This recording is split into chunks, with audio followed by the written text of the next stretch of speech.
Oval টেস্টের চতুর্থ দিনে মোহাম্মদ সিরাজের ক্যাচ মিসের পর হ্যারি ব্রুকের সেঞ্চুরি ভারতকে চিন্তায় ফেলে দিয়েছিল।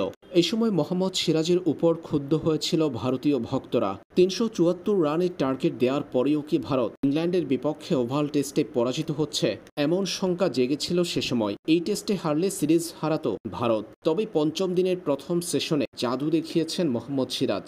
এদিনও কেএল রাহুল ও আকাশদীপ মিস করেছেন ক্যাচ, তবে সেগুলোর প্রভাব পড়তে দেয়নি সিরাজ।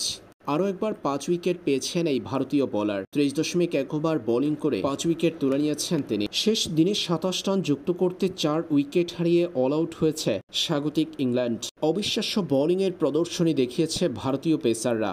এর আগে নিজেদের প্রথম ইনিংসের ব্যাটিংয়ে ভারত ২২৪ রানে অল আউট হওয়ার পর ইংল্যান্ডকে ২৪৭ রানে অল আউট করে দিয়েছিল টিম ইন্ডিয়া। দ্বিতীয় ইনিংসে ৩৯৪ রান স্কোর বোর্ডে জড়ো করেছিল ভারত। পরে ইংল্যান্ডের সামনে লক্ষ্য দাঁড়ায় ৩৭৪ রানের। এই লক্ষ্য তাড়া করতে নেমে জো রুট এবং হ্যারি ব্রুকের সেঞ্চুরিও জিতাতে পারেনি ইংল্যান্ডকে। দাপুটে বোলিংয়ে ভারতকে জিতিয়েছে পেসাররা।